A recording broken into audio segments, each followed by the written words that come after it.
טוב, פנה אליי שבוע שעבר מישהו לאימונים שהעלה חשש מוכר שקשור בפציעות מאימוני משקולות. עכשיו, אני אתחיל להגיד שהחשש הוא לגיטימי. לא אומר שכל מי שעכשיו יעשה אימוני משקולות ייפצע, אבל באימונים יש סיבה אחת, טריקי להגיד סיבה אחת, אבל יש משהו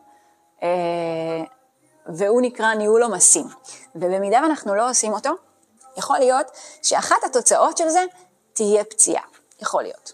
כשאנחנו עושים אימוני משקולות, לא רק השרירים צריכים להתחזק ולהתרגל לעומסים, גם רקמות החיבור, גידים, רצועות, וזה תהליך שהוא מאוד הדרגתי וזה תהליך שהוא לוקח זמן.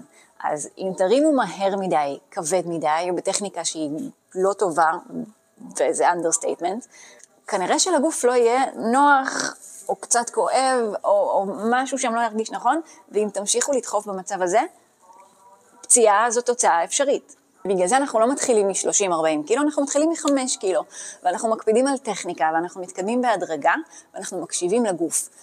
והגוף לפעמים צריך מנוחה, או צריך הורדה של עומסים, או צריך התאמות בתרגילים.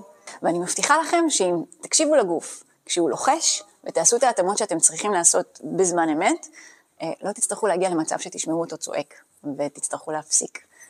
עכשיו, זה גם לא אומר שניהול עומסים עכשיו מבטיח לכם שגרת אימונים חפה לחלוטין מפציעות, כי אין מה לעשות שאנחנו מאתגרים את הגוף ודוחפים אותו כדי שיהיה קצת יותר חזק ונהיה קצת יותר טובים.